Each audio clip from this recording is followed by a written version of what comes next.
I'd like to show you a new feature called Student Appointment Requests.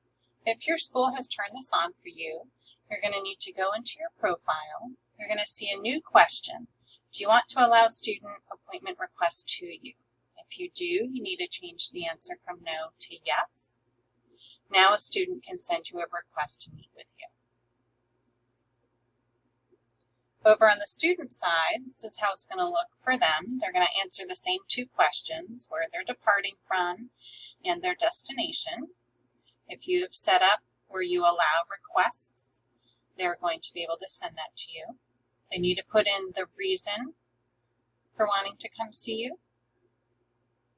And then they're going to be able to use the request appointment button. They can make this up to 30 days from now and at least 30 minutes from right now. They're going to fill in the day that they want to see you, and then the time needs to be between 6 a.m. and 5 p.m. They can choose any time. They can change the period, and then they're going to click Save Changes.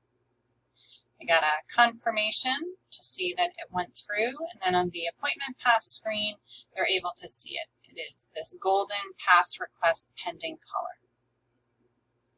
Back to you as the adult. If a request has been made to see you, you're going to see it in one of these two places, either today's awaiting or future awaiting. You still have today's appointments. If you click on future awaiting, it's going to take you to the appointment pass section with the quick filter of needs confirmation. You're going to see the pass down here to you that the student is requesting. You can edit, you can cancel, or if you want to see them, you can confirm it. You can send messages back and forth. If you confirm it, it's going to disappear from here. You're going to need to go to all appointment passes to see it. Then here you see the student's request and that you confirmed it, and now it is a future appointment in the purple color. The sending teacher will still activate it once it goes up on the dashboard.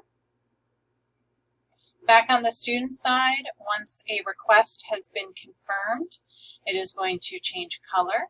They can see when they requested it, when you confirmed it, and that is now a future appointment.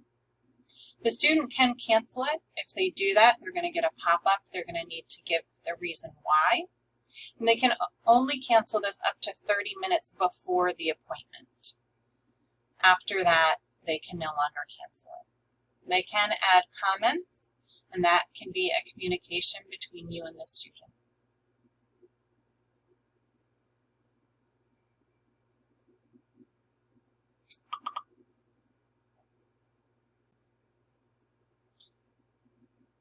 You can continue to add comments. You can cancel it up to the time of the appointment. It's up to 1:30, or you can edit it. Back on your dashboard, again, if a student sends you one, you're going to see it either as today's awaiting or future awaiting for your confirmation.